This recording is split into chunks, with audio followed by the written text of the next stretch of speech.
চলছে পবিত্র মাহে রমজান। সিয়াম সাধনার এই মাসের পরই আসে মুসলমানদের সবচেয়ে বড় ধর্মীয় উৎসব পবিত্র ঈদ উল ফিতর।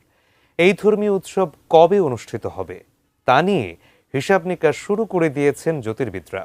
এমন পরিস্থিতিতে ঈদ উল ফিতরের সম্ভাব্য তারিখ জানিয়েছে আরব আমিরাত। তাহলে বাংলাদেশে কবে অনুষ্ঠিত হবে ঈদ উল ফিতর? বিস্তারিত জানাচ্ছেন শেখ ফরিদ। পবিত্র ঈদ উল ফিতরের সম্ভাব্য তারিখ জানিয়েছে আরব আমিরাত। দেশটির জ্যোতির্বিদরা জানিয়েছেন আগামী ২০ মার্চ পবিত্র ঈদ উল ফিতর উদযাপিত হতে পারে। ৭ মার্চ এক প্রতিবেদনে এমন তথ্য জানিয়েছে দুবাই ভিত্তিক সংবাদ মাধ্যম গালফ নিউজ। দুবাই ভিত্তিক সংবাদ মাধ্যমটি জানায়, Sharjah academy for astronomy, space science and টেকনোলজির জ্যোতির্বৈজ্ঞানিক পর্যবেক্ষণ কেন্দ্রের হিসাব অনুযায়ী হিজরি ১৪৪৭ সনের রমজান মাস ৩০ দিন পূর্ণ হবে।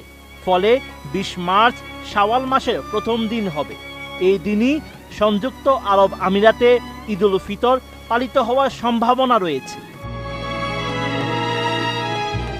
জ্যোতির্বিজ্ঞানীরা জানান ১৮ মার্চ রমজান মাসের ২৯তম দিন। এই দিন স্বাভাবিকভাবে নতুন চাঁদ দেখা সম্ভব হবে না, কারণ পশ্চিম আকাশে সূর্যাস্তের আগেই চাঁদ অস্ত যাবে। ফলে ওই দিন সন্ধ্যায়ও রমজান চলবে এবং ১৯ মার্চ রমজানের ৩০তম দিন পূর্ণ হবে। সাধারণত মধ্যপ্রাচ্যের একদিন পর বাংলাদেশে রোজা ও ঈদ হয়, তাই বাংলাদেশে ২১ মার্চ ঈদ উল ফিতর পালিত হতে পারে।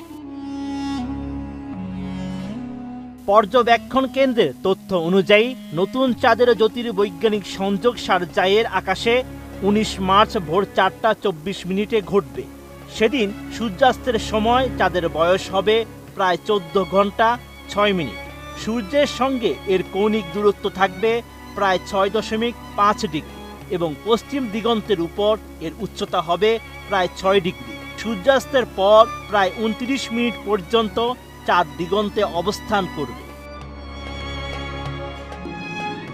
গালফ নিউজ আরো জানায়, এসব অবস্থার পরেও সংযুক্ত আরব আমিরাতে চাঁদ দেখার পরিস্থিতি অনুকূল নয়।